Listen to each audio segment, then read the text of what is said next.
Manusia bodoh. Kenapa Allah berkata manusia bodoh? Karena dunia yang 30 menit boleh ditipu daripada akhirat yang selama-lamanya. Oleh karena itu, pandai seorang yang dia tahu, oh dunia ini bahaya. Yang paling buruk itu dunia.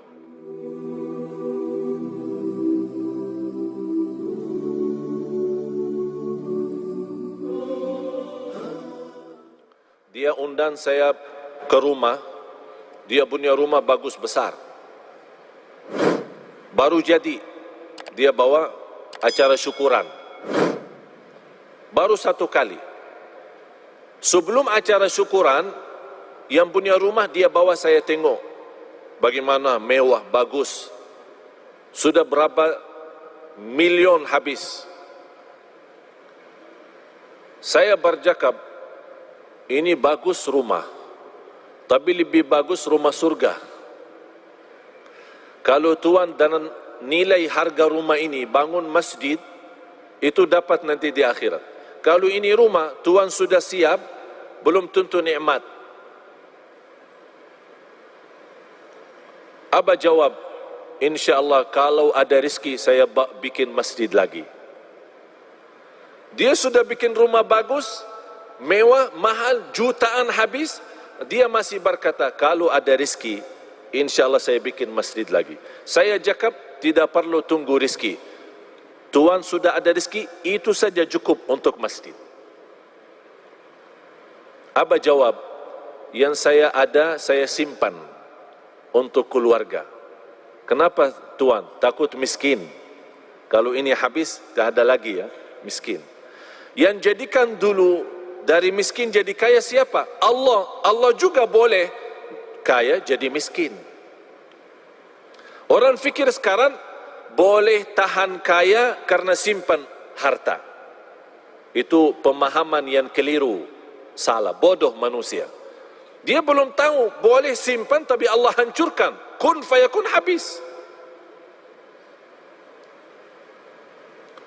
Besok acara syukuran, diundang banyak tamu, semua hadir, dari mana-mana datang. Saya sendiri juga datang. Sampai rumah, ada semua keluarga. Tuan rumah tidak ada. Tuan rumah yang punya hajat tidak ada. Dia punya anak keluarga ada. Abah cakap, saya bertanya, mana ayahmu? Ayah saya lagi berjalanan menuju ke sini, membawa tamu istimewa. Dia punya tamu besar lah. Dalam perjalanan kita tunggu-tunggu, saya terima telepon, dia punya orang tua dalam perjalanan meninggal dunia. Sekarang rumah bagi keluarga jadi sial. Tidak boleh ada masuk. Sekarang rumah kosong. Itulah hidup di dunia, tidak ada arti. Oleh karena itu tuan-tuan, mesti kita fikir serius. Hidup di dunia ini tidak jamin sisa berapa. Sekarang boleh jumpa, saya sudah 7 kali ke Malaysia. Boleh 7 kali ini terakhir. Mudah-mudahan kita jumpa di surga Allah Subhanahu Wa Taala. Tapi harus mesti kita fikir baik-baik. Fikir dengan serius. Dunia ini sebentar. 60 tahun, 70 tahun belum arti. Satu hari di akhirat, 1000 tahun di dunia. Nabi Nuh alaihissalam umur melebih dari 1000. Ada riwayat 1300 tahun dia punya umur. Ditanya, wahai Nabi Nuh, macam mana hidup di dunia? 1300 tahun, lumayan besar. Mau 1000 hidup di dunia? 60-70 sudah sakit, banyak sakit. Macam mana kalau 1000? 60 sudah sakit. Karena terlalu banyak beban dunia.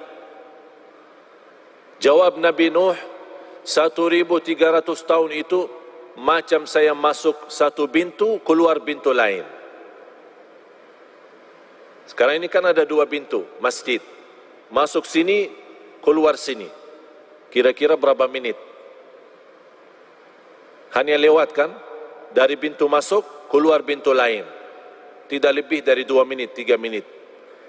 1300 tahun kata Nabi Nuh macam itu. Masuk satu pintu, keluar pintu lain. Kalau 1300 tahun macam itu, terus 60 apa? 60 apa? Satu ketik mata, 60 itu sama akhir, udah habis. Cuba tutup mata, buka langsung. Boleh?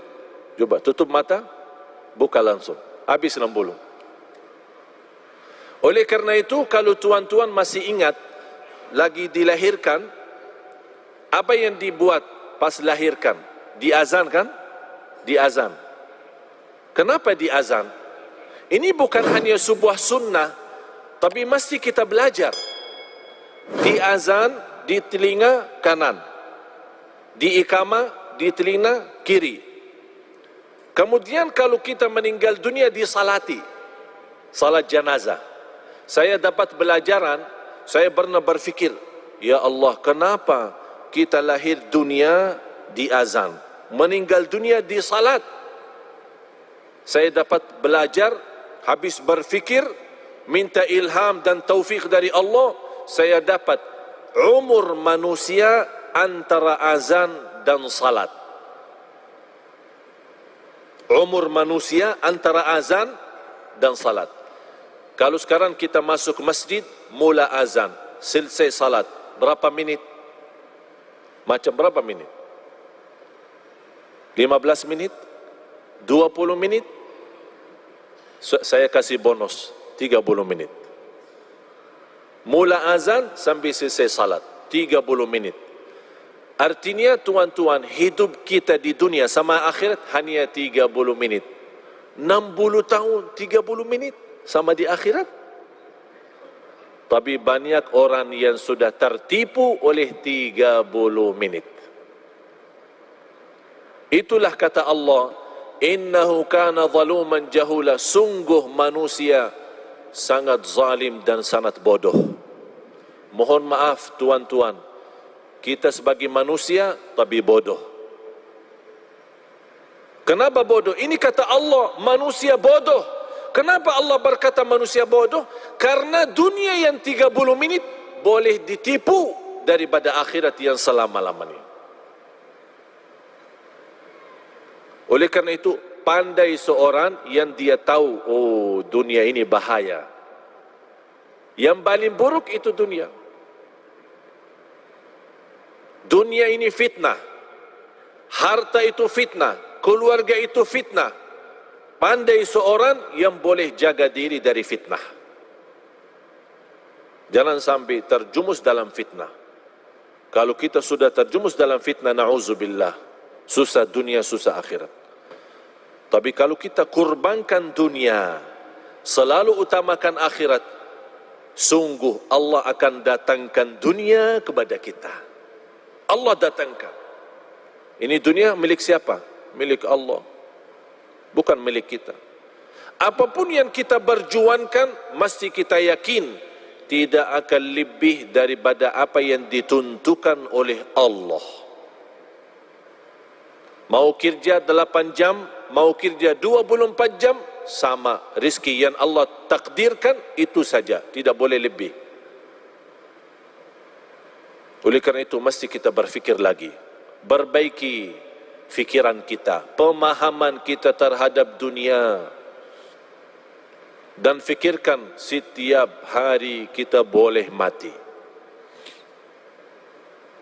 Ini hari ini Jumat, kita selalu berdoa, ya Allah panjang umur, sihat wal afiat. Kita selalu berdoa, istiqamah Islam iman sampai akhir hayat. Tapi doa tidak cukup.